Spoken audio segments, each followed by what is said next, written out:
Allez les amis, bonjour, bienvenue sur la chaîne The Way Plastic Model, c'est Thierry pour la 9e vidéo du montage de ce Messerschmitt BF109 G6. Voilà, allez, j'ai travaillé un petit peu hors caméra, j'ai posé tous les décalques.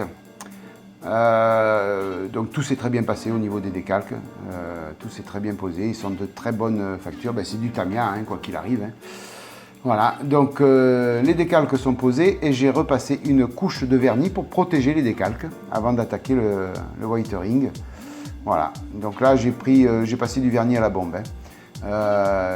J'étais pas trop content du rendu du vernis X22 plutôt. Je pense essentiellement parce qu'il faisait chaud. Donc je pense que j'aurais essayé de travailler avec ce vernis-là quand il y aura une température plus clémente. Je pense que c'est la chaleur qui a fait que je n'avais pas le brillant voulu. Mais bon, ça ne m'a pas empêché de poser les décalques. Et donc là, je suis passé au vernis à la bombe pour être sûr du coup et ne pas avoir de grains ni autre chose qui puisse me poser problème sur l'avion. Voilà, donc tout s'est bien passé comme je vous ai dit en début de vidéo. Il prend tournure, hein, on va attaquer le whitering. Voilà, j'ai posé aussi sur les autres pièces. Vous savez qu'on a le choix entre deux livrets, moteur ouvert ou moteur fermé. Donc j'ai verni aussi ces pièces-là puisque j'avais posé quelques décalques dessus. Et puis on va attaquer ensemble la partie whitering, vieillissement de la carlingue et de tout le reste de l'avion. Hein. Voilà, donc dans un premier temps, j'ai fait du jus maison. Voilà, j'ai pris de la peinture à l'huile, donc Abteilung ombre marron, que j'ai mélangé avec du white spirit, tout simplement. J'avais pas d'essence à briquer, il va falloir que j'aille acheter une bouteille d'essence à briquer. Et donc j'ai mélangé ça, j'ai fait un petit jus bien liquide pour pouvoir salir et puis surtout jouer avec les ombres sur les lignes de structure. Donc on va passer ça au pinceau grossièrement, on s'en fout, si ça coule, c'est pas grave puisqu'on viendra essuyer après avec du sopalin.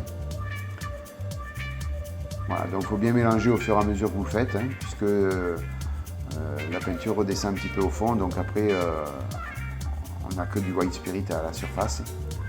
Voilà, donc bien mélangé. Alors peut-être un peu trop liquide, mon jus, c'est la première fois que je faisais un jus maison comme ça, peut-être un peu trop liquide. Mais bon, après, je me suis rendu compte qu'une fois qu'on a essuyé, on voyait bien les lignes de structure. Donc je pense que ça le faisait, mais la prochaine fois, je le ferai un peu moins liquide. Voilà, donc là, on y va gaiement, on en met de partout, c'est pas grave. Le principal, c'est de le vieillir et de le salir. Voilà. Donc là, on n'a pas peur de dépasser, de faire couler. C'est bien de travailler comme ça. Hein. Imaginez si on faisait la peinture comme ça, ce serait pas mal. Non, je plaisante, ça ferait pas joli.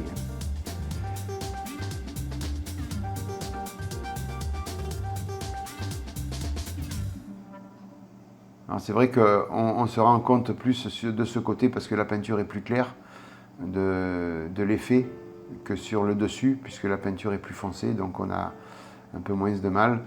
Bon, si j'avais pris un jus noir, je pense que le résultat aurait été le même. Mais là, j'ai pensé qu'un jus marron, ça le faisait parce que c'était mieux que le jus noir. Enfin, c'était ma façon à moi de voir les choses. Voilà, allez, hors caméra, j'ai tout essuyé. Je vous ai passé la phase essuyage. Alors, vous voyez, donc sur le dessus, on voit bien quand même les lignes de structure. Mais sur le dessous, c'est encore plus flagrant. Alors j'ai peut-être un peu trop essuyé, quoiqu'à l'œil nu, je vois quand même pas mal de traces, mais à la caméra, c'est vrai qu'on croirait que j'ai rien passé. Mais bon, si, à l'œil nu, on voit quand même pas mal de petites traces. Bon, j'ai essuyé dans le sens du vent, hein, comme c'est préconisé. C'est quand même mieux de faire ça comme ça. Voilà, l'important, c'était surtout de faire ressortir les lignes de structure. J'ai vieilli le réservoir, donc j'ai fait un petit peu de whitering, donc juste avec de la mousse, de la peinture alu et un petit peu de German Grey. Voilà, je suis venu faire quelques traces comme si nous l'avions bugné de partout, ce réservoir. Voilà, puisque ça, ce sont des pièces quand même qui resservent. Donc voilà, celui-ci est un peu abîmé. Alors, deux couleurs, Germain Grey et alu, bon, parce qu'il y a des morceaux où on va attaquer l'alu, où ça va abîmer directement l'alu, puis d'autres c'est la peinture juste en dessous qui est juste un peu rayée. Donc j'ai fait volontairement ces deux couleurs-là. Voilà, alors après je suis revenu, alors pourquoi je... Ah oui, voilà, je suis perdu. J'ai passé donc après du vernis satiné. Satiné ou mat? Non, du mat, en bombe toujours, pour protéger le whitering que j'ai fait avec le jus. Voilà. Enfin, c'est pas du whitering puisque j'ai passé que le jus. Donc c'était pour protéger le jus que j'ai passé. J'ai donc mis ce vernis mat. Parce que sinon après en faisant le whitering on allait tout annuler. Et donc c'était pas le but. Et maintenant donc on va venir faire quelques traces avec de la mousse. Faire quelques traces d'alu sur une partie du fuselage, pas de partout. Surtout la partie où le pilote montait sur l'avion. Donc c'est là où c'est un petit peu plus usé. Alors après j'ai fait quelques petites trappes aussi où éventuellement on peut avoir de la maintenance. Donc j'ai mis un peu d'alu aussi autour de ces trappes. Enfin, je vous laisse découvrir toute la vidéo. Vous verrez bien ce que je fais. Voilà, j'en mets un petit peu aussi à hauteur du cockpit.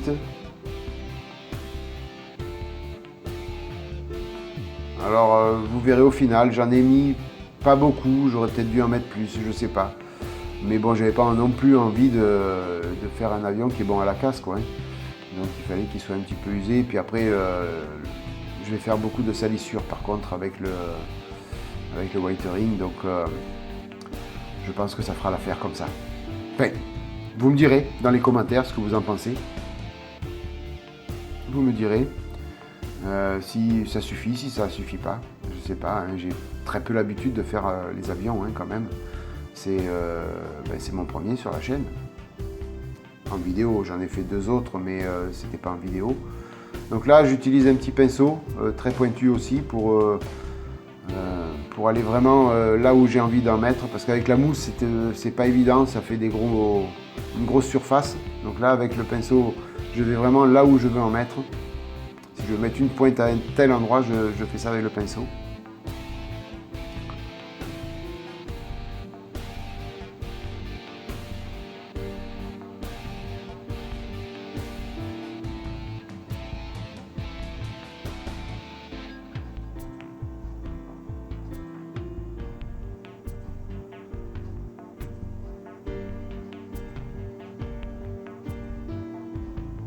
Voilà, vous voyez, il y a une petite trappe là. Alors j'ai vu sur quelques photos de maquettes du Messerschmitt où il y avait un petit peu de couleur alu, de vieillissement fait à ce niveau-là.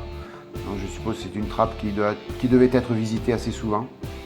Donc c'est pour ça que je crée un petit peu d'usure à ce niveau-là.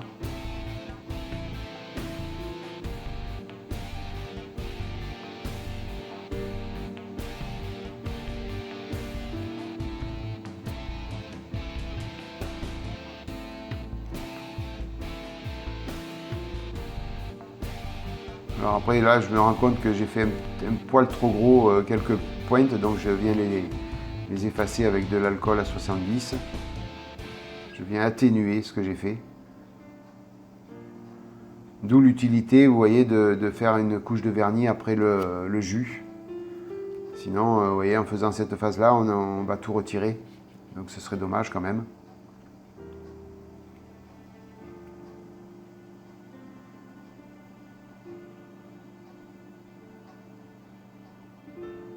Alors, je reprends la mousse. J'aurai alterné entre le pinceau et la mousse. Donc là, pareil, je viens sur le dessus de l'aile, une petite trappe où je vous dis, sur les photos que j'ai un petit peu regardées à droite à gauche sur internet, il y avait des traces là aussi.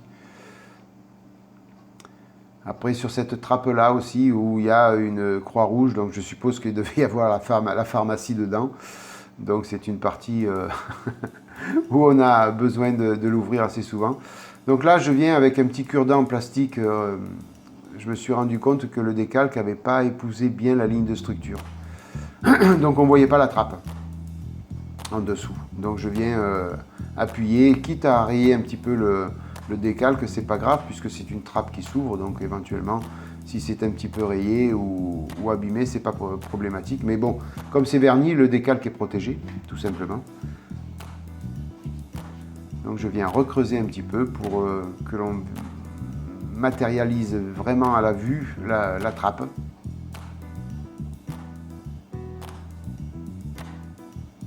Alors ça, c'est des petits cure-dents en plastique que vous trouvez dans le commerce.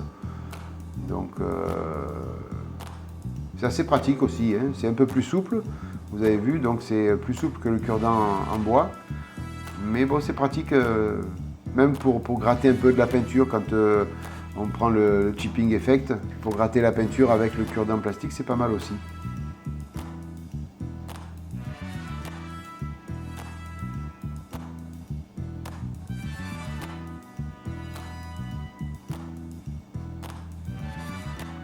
Voilà, là je viens faire le tour de la trappe.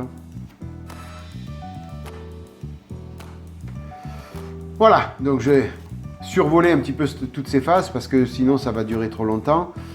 Voilà, je vous montre un petit peu le résultat que ça peut donner. Voilà, ouais, vous voyez, j'ai été vraiment succinct sur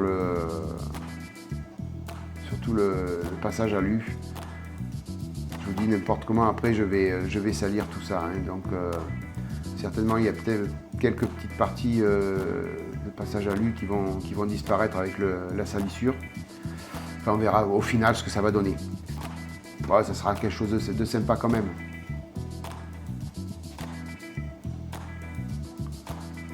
Donc là, pareil que pour le réservoir, je viens mettre un petit peu de German Grey, juste un petit peu succinct pour donner une autre tonalité de couleur, d'usure.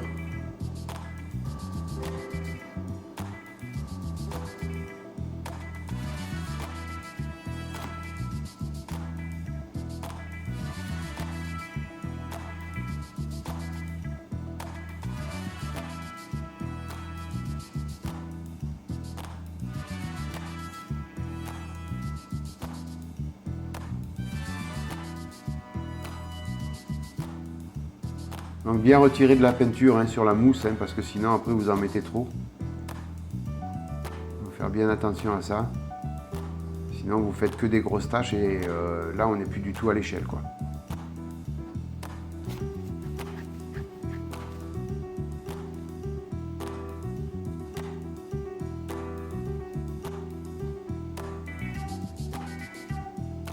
Ah oui, je vais vraiment tout doucement, c'est vraiment succinct là.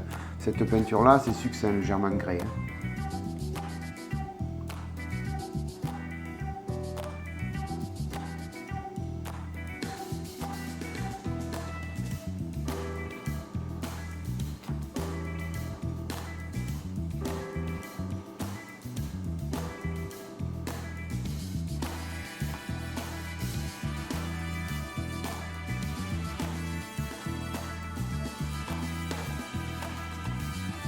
Voilà, après, il restera, je vous dis, le whitering pur, c'est-à-dire l'encrassage de l'avion. Donc ça fera office d'une dernière vidéo qui viendra assez rapidement parce que j'ai hâte de le terminer, cet avion. Ça fait pas mal de temps que j'y suis dessus, donc j'ai quand même hâte de le terminer. Je viens faire par-ci par-là encore quelques petites traces à droite, à gauche. Et après, je vais vous montrer le travail terminé.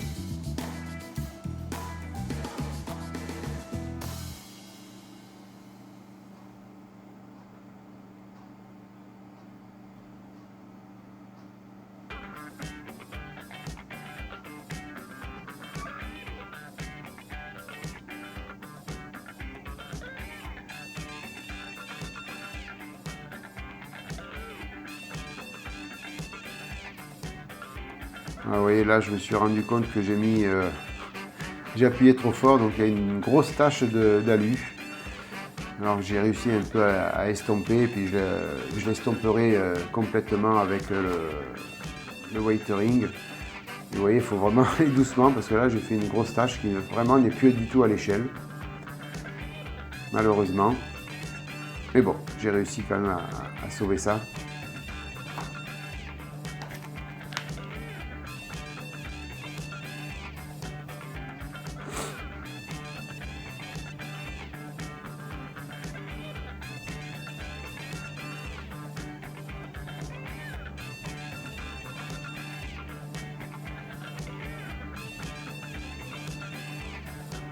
Voilà les amis, écoutez, ça en est fini pour cette vidéo.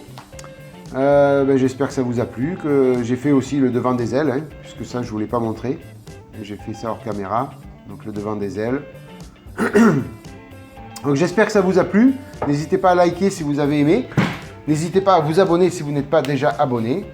Et puis merci de votre fidélité, tout simplement. Hein. Merci mille fois de votre fidélité. Je vous souhaite une bonne matinée, une bonne soirée, une bonne journée. Et puis je vous dis à bientôt pour la suite et la fin de ce Messerschmitt BF109 G6. Bye bye les amis, à plus. Ciao.